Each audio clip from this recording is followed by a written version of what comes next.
Aye, it's me again. And we all know the BBC's quite closely tied in with the government and they're interested in spending fortunes of money in spreading government propaganda around the world. But if you don't believe that, maybe this will show you a little bit of it. Look at this, look. BBC News Urdu is now live on TikTok. As with all other platforms, tackling disinformation and misinformation will be an integral element of BBC News Urdu content on TikTok.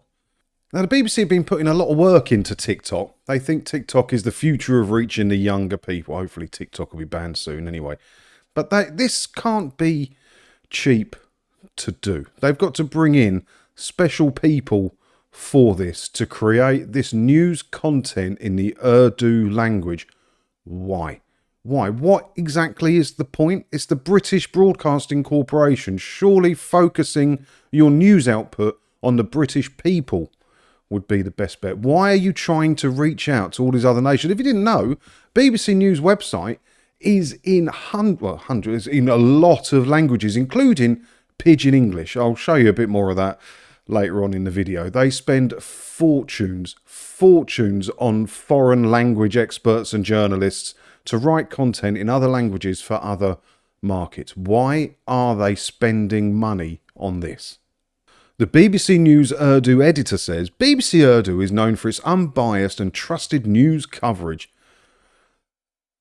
BBC and trusted and unbiased news coverage. Okay. You know what I'm going to say. Investigations, documentaries and explanatory content. As we expand into TikTok, we will deliver the same journalism that we know our audience will engage with, accessing BBC News in dynamic, concise formats tailored for them. Because that's how people get the news now. It's how young people get the news, is by watching TikTok videos. What a sad state of affairs that we live in. I mean, there's a lot of independent citizen journalists on TikTok, but let's face it, that's not what TikTok is about, is it? Launched ahead of Pakistan's general elections, the BBC News Urdu feed on TikTok will also bring election-specific content aimed to help audiences make informed decisions. I ask you, what business is it of the BBC's of what's going on in Pakistan's general elections? It's the British Broadcasting Corporation, not the Pakistan Broadcasting Corporation.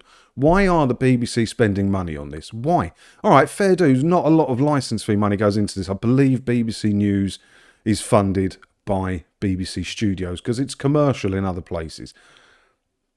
But why is the British Broadcasting Corporation getting involved in Pakistani election coverage for Pakistani people? Have they not got their own news in Pakistan? I'm not a Pakistan expert, never been. But I would imagine they have their own local news coverage. Why do they need to be involved? As with all other platforms, tackling disinformation and misinformation will be an integral element of BBC News Urdu content on TikTok.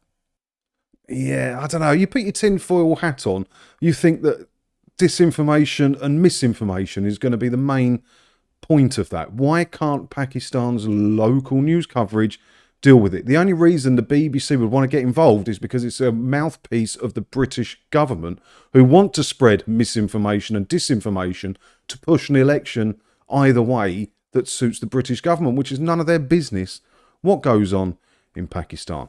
Why is the BBC getting involved with this? I have absolutely no idea. And look at some of the other, I'm just going to find it now. Look at some of the other languages and other countries the BBC News is involved in.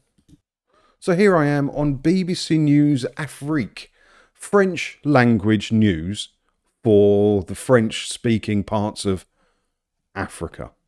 Why? Why is the BBC spending money on this? How many people do they have to employ to do this? How many people? They've got to have many African people with experience of the countries who speak the language fully on the payroll to type this stuff out. You can't just chuck it into Google Translate. And a lot of it is local news for those areas. Look, Congo and stuff like that. Why? Why? This is the funniest one, though. This is the funniest one. Have you seen this one? BBC News Pidgin. I don't know what countries is it that speak Pidgin English. Hang on. Nigeria, Ghana, Cameroon, and Equatorial Guinea speak pidgin English. Why does the BBC need to have news coverage in pidgin English to cover Nigeria, Ghana, Cameroon, and Equatorial Guinea? I ask you. What business is it of the BBC's? It's the British Broadcasting Corporation. Focus on British people. What do you think about this? It seems like a massive waste of money and just a way of spreading British government propaganda around the world, which the BBC, right, it is the reason it exists. It is the reason that it keeps the licence fees, because it's a mouthpiece for the government. Is it right?